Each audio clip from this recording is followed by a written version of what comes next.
Bismillahirrahmanirrahim. Assalamualaikum warahmatullahi wabarakatuh. Bapak-bapak, ibu-ibu, mas-mas, mbak-mbak, khususnya adik-adikku sekalian yang dirahmati Allah dimanapun Anda berada.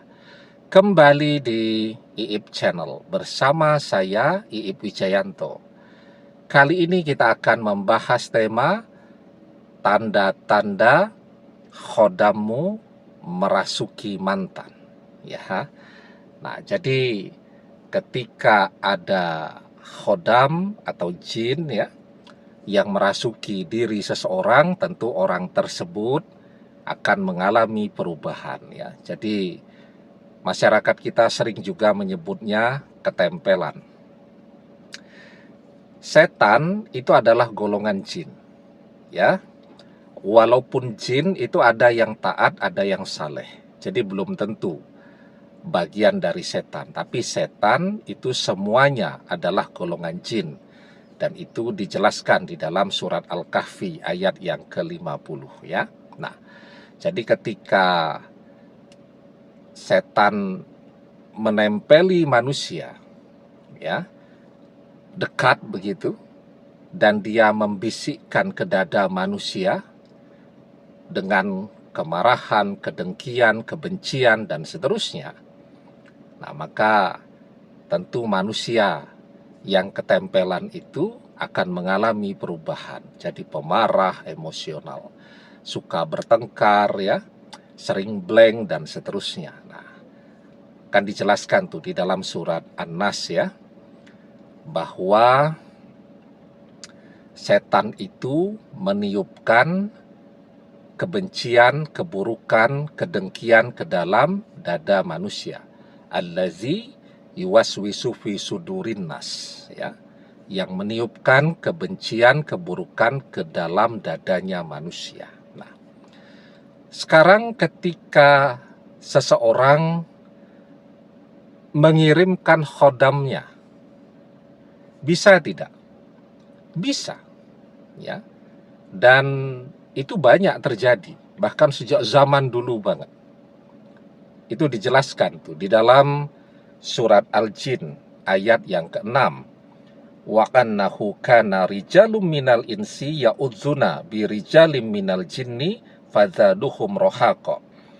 Bahwasanya ada beberapa orang laki-laki di antara manusia meminta perlindungan kepada beberapa laki-laki di antara jin, maka jin-jin itu menambah bagi mereka dosa dan kesalahan.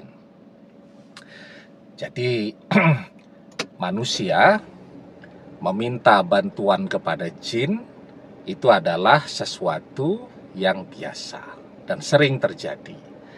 Nah, ketika jin itu ya, jin itu kan ada banyak tuh, ada jin dari khodam tadi,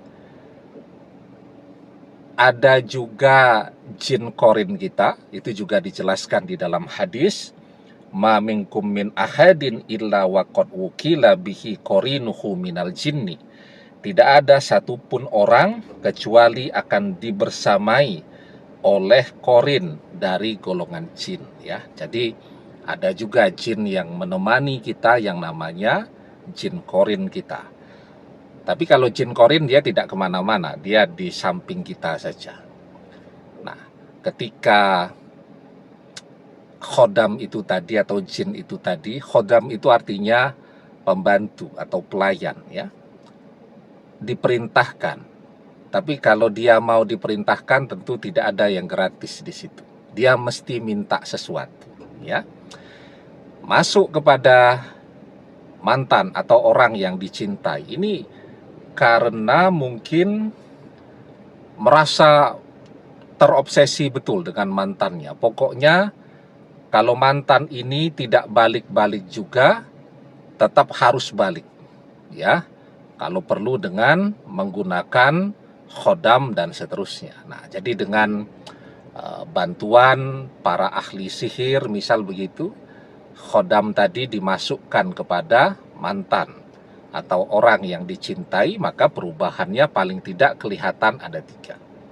Yang pertama ya, terlihat sering blank itu ya, karena sekarang yang menguasai pikirannya tidak cuma dia, tetapi juga ada khodam tadi. Nah, khodam itu atau jin itu dia akan memberikan perubahan, dan terlihat itu ya bukan satu dua jin ya, itu bisa ribuan jin itu yang ditempelkan di kepalanya, di telinganya, dan seterusnya dan seterusnya. Nah, jadi terlihat sering blank ya, sering lupa gitu.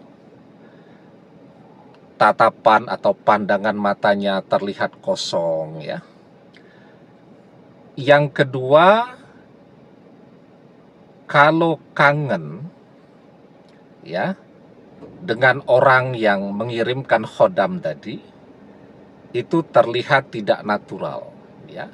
Jadi kalau orang kangen natural ya kangen saja, paling senyum-senyum sendiri sedikit lah.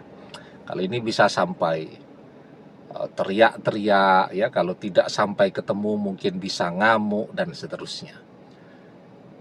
Dan yang ketiga, tentu jadi amat sangat emosional. Nah, pertanyaannya kan, kalau orang mencintai, dia mau mencintai yang natural, dicintai yang natural atau tidak, kan gitu. Kalau mantannya balik, tetapi terjadi perubahan seperti itu, apa dia masih mau? Ya, saya pernah melihat suami istri itu diusahakan bercerai ya. Jadi istrinya itu dan suaminya juga nih digarap dengan sihir tafrik, sihir perceraian. Emosian. Suaminya itu orangnya sabar banget tuh biasanya, jadi emosinya juga tinggi.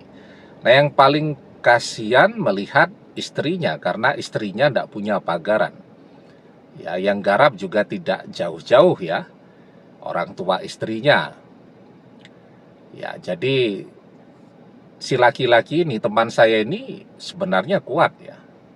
Kalau cuma pakai yang dijampi-jampi dari jauh nggak akan tembus tuh. Tapi kan kalau sudah melalui buhul-buhul dalam bentuk makanan, minuman, air yang dimasukkan ke dalam sumur, kemudian airnya dipakai mandi, airnya dimasukkan ke galon tempat minuman yang sudah dibacakan berbagai jampi-jampi tadi, ya namanya masuk ke dalam tubuh kan, tentu akan sangat berpengaruh juga.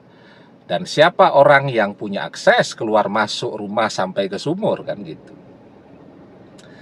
Nah, kemudian saya istikharah itu, yang muncul beberapa kali awal itu adalah wajah mertuanya terus. Terus saya istikharah tuh, dan wajah mertuanya menguat terus begitu. Nah, yang paling kasihan itu istrinya tadi. Ya, jadi saya lagi ngobrol nih dengan teman saya, ada anak-anaknya juga. Nah, istrinya itu lagi kurang sehat kan gitu. Jadi ditunggui oleh suami dan anak-anaknya, lagi tidur gitu. Kita lagi ngobrol itu tiba-tiba istrinya itu ngomong sendiri, mengigau dalam tidurnya. Kemudian oleh suaminya akan dibangunkan, dia bangun, pandangan matanya blank, tiba-tiba lari ke jendela dan mau keluar dari ruangan itu melalui jendela. Ya, jadi sampai seperti itu. Dan bagaimana treatmentnya kemudian ya? Karena halaman rumah mereka ini kan luas sekali. Saya cari itu buhul sihirnya itu ada di mana saja. Ya, mungkin dalam waktu sebulan itu saya menemukan 200 lebih. Ya, 200 lebih ya. Ada yang ditaruh di plafon, ada yang ditaruh di tangga mau masuk ke rumah, ada yang dicemplungkan ke dalam sumur ya. Jadi selesai istikharah tuh buhulnya ngambang, jadi bisa diambil. Ada yang dimasukkan di dalam bantal di bawah tempat tidur. Kalau yang di halaman rumah saya sudah tidak tahu. Ya. Jadi saya bilang ke teman saya ini berat banget nih. Apalagi rumahnya dengan rumah mertuanya deket kan. Di situ juga ada saudara-saudara istrinya. Ini berat, saya bilang, ya. Karena dibersihkan dipasang lagi tuh. Ya. Jadi gimana Mas, dia bilang. Udah, saya bilang, pindah rumah aja. Rumah ini ikhlaskan aja, itu kan rumah warisan milik istrinya. Kalian kan masih punya rumah lain. Balik ke rumah yang lama.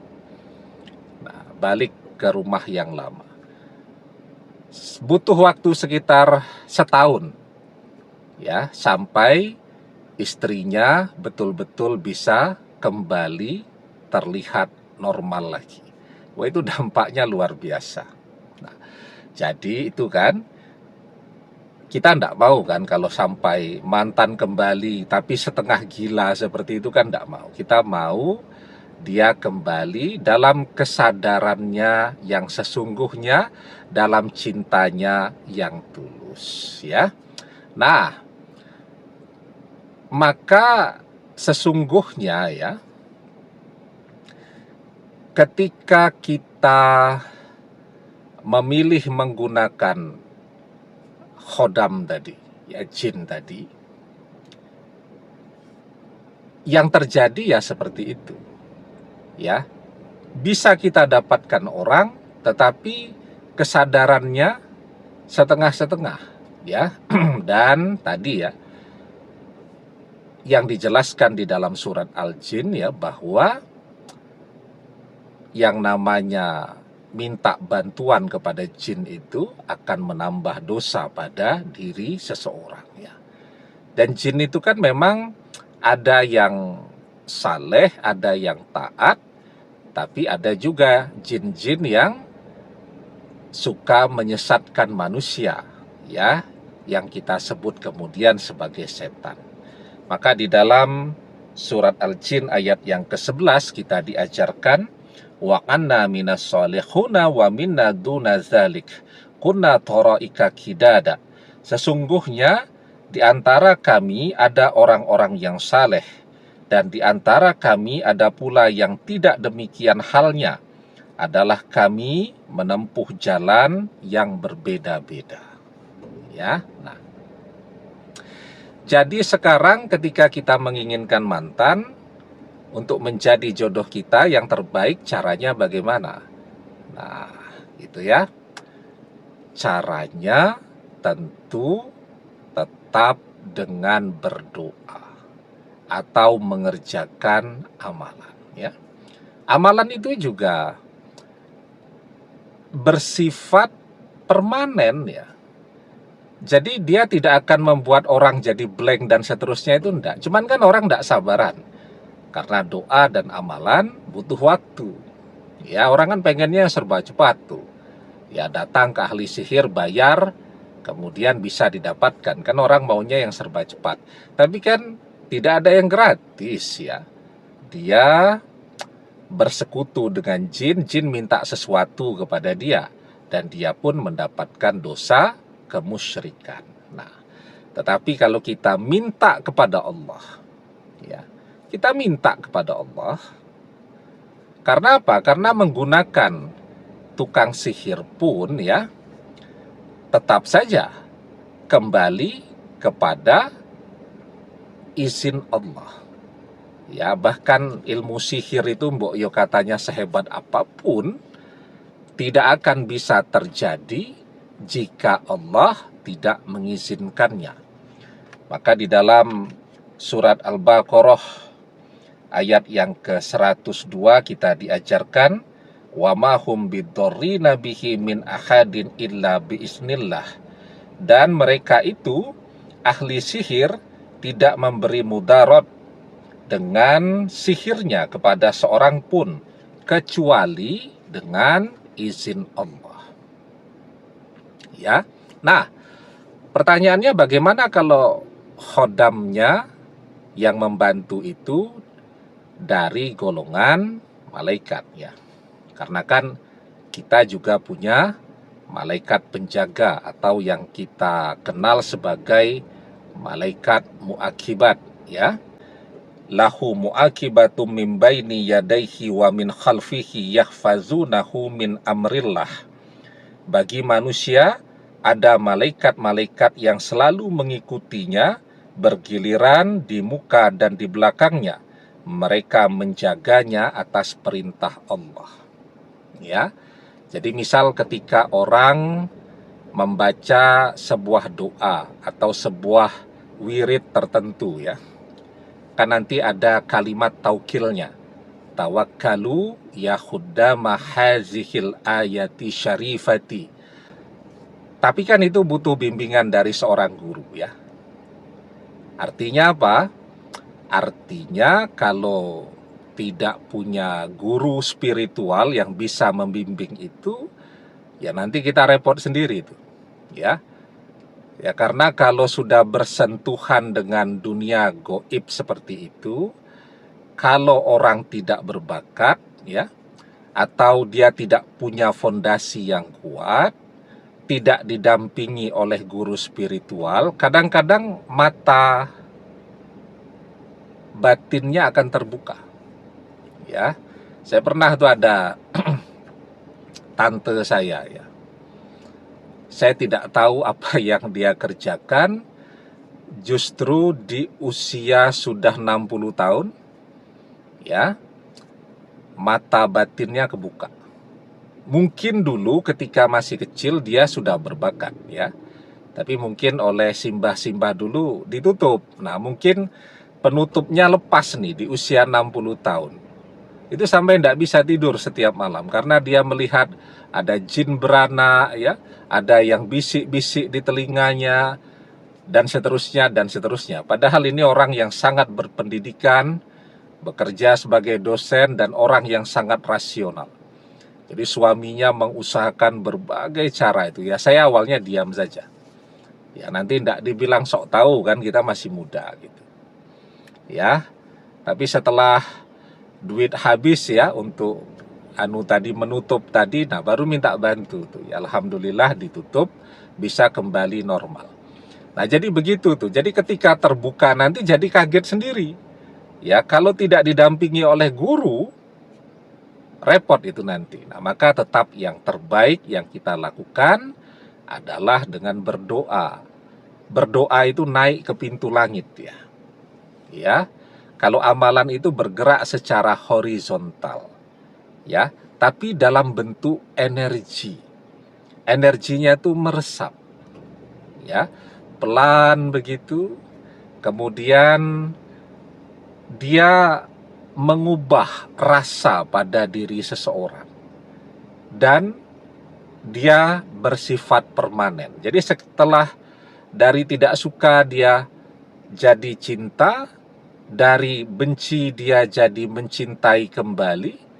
Ya sudah, insya Allah akan bertahan terus. Nah, maka yang paling baik tentu dengan mengerjakan amalan ya. Amalan ada begitu banyak. Kemarin saya sudah buat videonya, judulnya Menggarap Mantan dengan Amalan yang Paling Ampuh. Nanti dilihat videonya ya. Bisa di browsing. Videonya cukup lama juga tuh, 20 menit ya. Nah, bisa mengerjakan amalan, misal dengan mengirimkan surat Al-Fatihah untuk membersihkan hatinya kalau ada pengaruh sihir tafrik di situ, misal suami istri bercerai dan seterusnya. Ya. Atau kita berdoa. Ya, ada begitu banyak doa yang bisa kita amalkan. Rabbana hablana min azwajina wa dzurriyyatina qurrata a'yun waj'alna lil muttaqina imaman. Atau doa Nabi Daud alaihi salam ya, juga ada videonya beberapa hari yang lalu kita sudah buat ya. Menggempur mantan dengan doa paling keramat. Ya, doa dari Nabi Daud alaihi salam. Nah, insya Allah kalau kita yakin mantan itu jodoh kita istiqomah mengerjakan amalan tadi, insya Allah semoga dengan izin dan pertolongan Allah bukan dengan pertolongan jin nih, dengan izin dan pertolongan Allah, maka permanen jika Allah menghendaki, ya. Tapi kalau dengan bantuan jin, ya ketika jinnya bekerja dia berubah, ketika jinnya keluar malas dan seterusnya, dia balik pergi lagi dan seterusnya. Jadi repot sendiri kan. Nah, jadi dengan izin dan pertolongan Allah, mantan akan kembali menjadi jodoh kita fid dunia wal akhirah. Kunci berdoa dan mengerjakan amalan itu adalah istiqomah. Itu kunci terkabulnya. Ahabbul a'mali ilallahi ta'ala adwamuha wa in qalla. Amalan yang paling Allah cintai adalah amalan yang dikerjakan secara rutin, terus-menerus, walaupun itu sedikit. Demikian, semoga bermanfaat. Wallahu a'lam bissawab, billahi taufik wal hidayah. Assalamualaikum warahmatullahi wabarakatuh.